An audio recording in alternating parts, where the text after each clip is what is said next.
intuitively drinking water.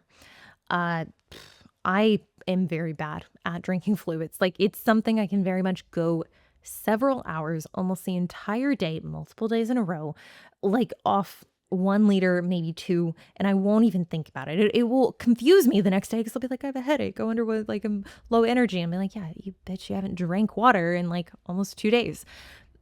A lot of people I work with and a lot of people I speak to, they're not as on it naturally, innately. It's not built into their daily routine to consume the amount of water that they need. And I can tell you, like, the best way to shed water weight, one of the quickest ways to diurese is to drink water. You can argue back and forth and be like, you don't need a gallon, like a gallon's too much, that's harmful. Okay, fine. I've had people come at me and be like, that's dangerous information. Right. So when it comes to the amount of water that you lose unintentionally each day, it's like 2 liters. So if you're falling short of that, if you're falling under 2 liters per day as your intake, you're pretty much at a net zero. And that's like not including training. That's not including doing cardio, sweating a ton. If you do sauna, I don't know, if you live somewhere where the climate's very warm, these are all things that you should consider when it comes to hunger, satiation, performance, sleep, overall energy, cognitive function. Water is so freaking important.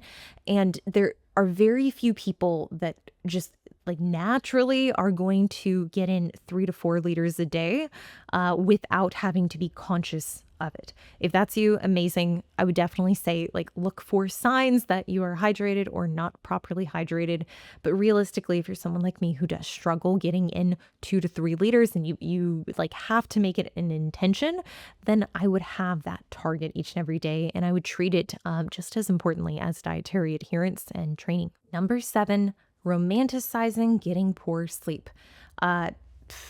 Many people did not like, I mean, at the time this is posted, this will be months beforehand, but many people did not like when I said that, like, you're not building muscle because you're not sleeping enough and like you need to prioritize it. People like came out, they're like, I have kids, I'm a nurse, like I work full time. And I'm like, I get it.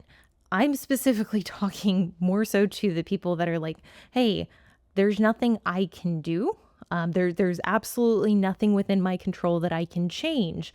So I'm just going to continue this pattern, even though when we actually dissect it, when we peel back the layers, it's like there is time spent watching TV. There's a lot of inefficiency throughout the day. There could even be the instance where the individual is waking up extremely early to get in cardio, not even to lose body fat, but just like to supplement and to make them feel better. It's not to say there aren't instances where sleep, like as a resource, is limited based on the responsibilities. I am empathetic when it comes to that. I recognize there are people that they work, they do have kids, and they don't have the ability to get 8-9 hours of sleep.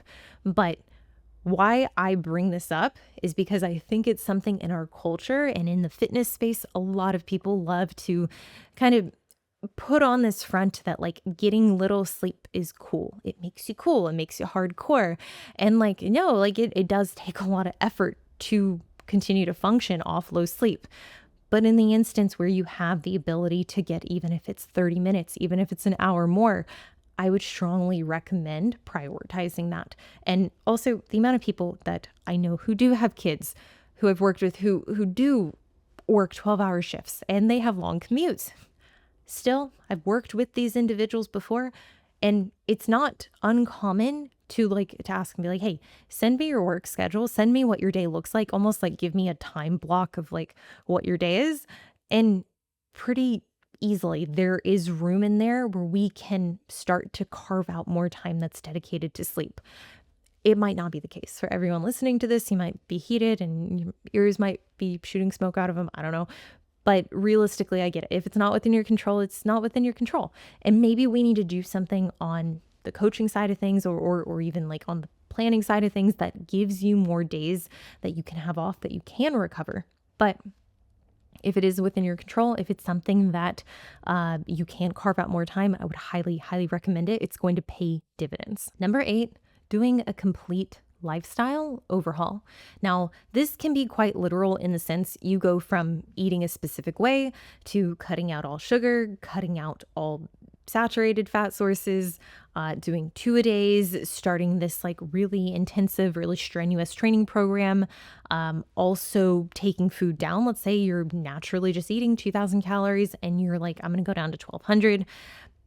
Essentially, like you're changing so many things at once and you're changing them to a magnitude that like realistically you're probably not going to be able to stick with. Like maybe you could do it for like a week and who knows, maybe this is just complete. You're like, hey, I'm going cold turkey on all these things, like with the specific foods like you're eating or not eating. I get that. But I think you're going to find more success in approaching it with more of a realistic mindset. The individuals that have the time and the ability and like they don't have nearly the responsibility that others do, who can just go complete 180 overnight and there are no residual effects from that. Like, amazing. That's not going to be everyone. Most people, when you make a drastic change to your diet, even if the food choices are still the same, but like you seriously cut down on the calories, there's going to be some reverb there.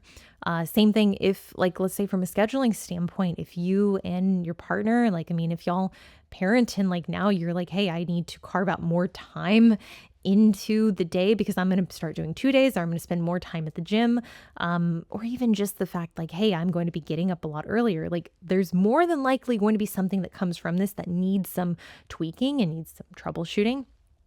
Realistically, what I would say is focus on those big levers that are going to move the needle, but you don't have to do them overnight. Like you don't have to go from 2,000 to 1,000 to lose a little bit of fat. And realistically, I would say the more extreme approach that you're taking, the harder that reverb is going to be, especially if you don't plan to continue said thing moving forward. So just keep that in mind, is like how far from like what your baseline is, what you can tolerate, what you enjoy doing, how far are you drifting? And do you plan to be on this indefinitely? Is it something that like after the show or after the diet, you're going to revert back to old ways? What is that going to look like? And where are you going to be physically, emotionally, physiologically? Number 9, eating low volume foods because X, Y, and Z, because insert this influencer, this competitor, this is what she has for breakfast or he has for post-workout. Realistically, if you've struggled with dieting in the past, I don't recommend just doing this like super bro-y bodybuilder, approach where you have like, I don't know, 30 grams of avocado and like I don't just, I'm blanking on like actual examples right now, but like rice is one that I talk about pretty often. Like if that's something that you enjoy, great. And you have the calories that allow you to eat it and like fit it into a meal in a way that's satisfying, awesome.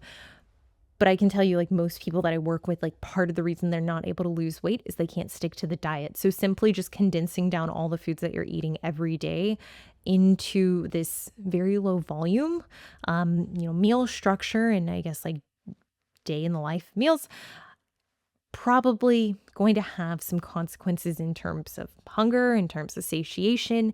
And if this lends to being non-adherent, then like quite literally, objectively, that's not worth doing because you might be putting forth the effort in selecting these meals. But if it just turns into you going off track, well, it kind of nullifies any effort there. Personally, I would stick with foods that are going to be more satiating.